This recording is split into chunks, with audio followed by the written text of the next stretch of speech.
I'm 680 News Senior Business Editor Mike Eppel.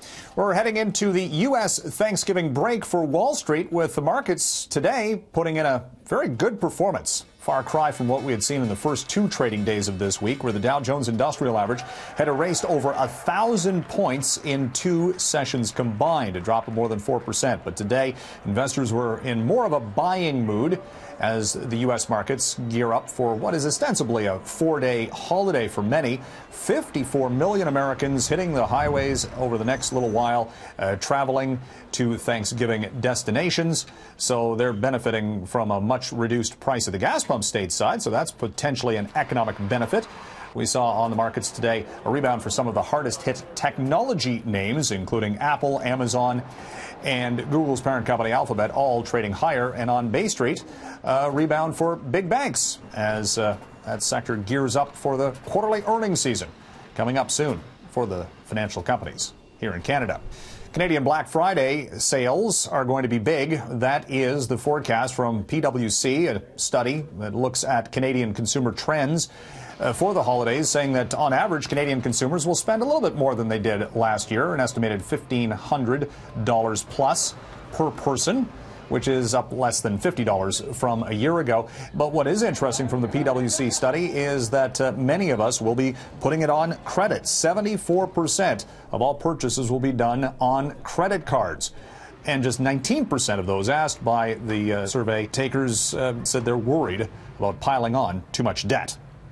IKEA, one of the world's largest retailers, is cutting jobs, but at the same time adding jobs at stores and at its e-commerce operations.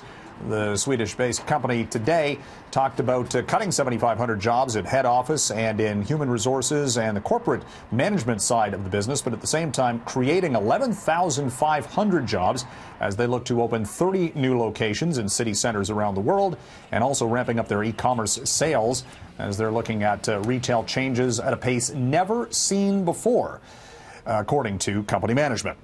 Facebook CEO Mark Zuckerberg defending his second-in-command COO, Chief Operating Officer Sheryl Sandberg, in a wide-ranging interview with CNN. Zuckerberg said that he would like to work with Sandberg for decades to come. There have been some critical of how Sheryl Sandberg and the management at Facebook have handled the various data breaches that the company has faced this year and the handling of Russian meddling in the Facebook and social media feeds during the 2016 election.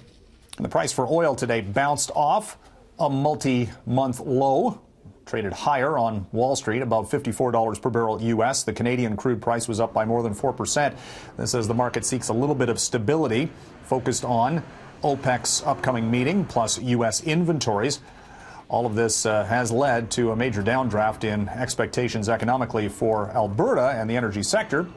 At the same time, here in the GTA, we're looking at a price at the pumps coming down tonight by 3 cents per liter to $1.99, according to Enpro, and that would put it at the lowest of the year. From the 680 newsroom, I'm Mike Eppel for City News.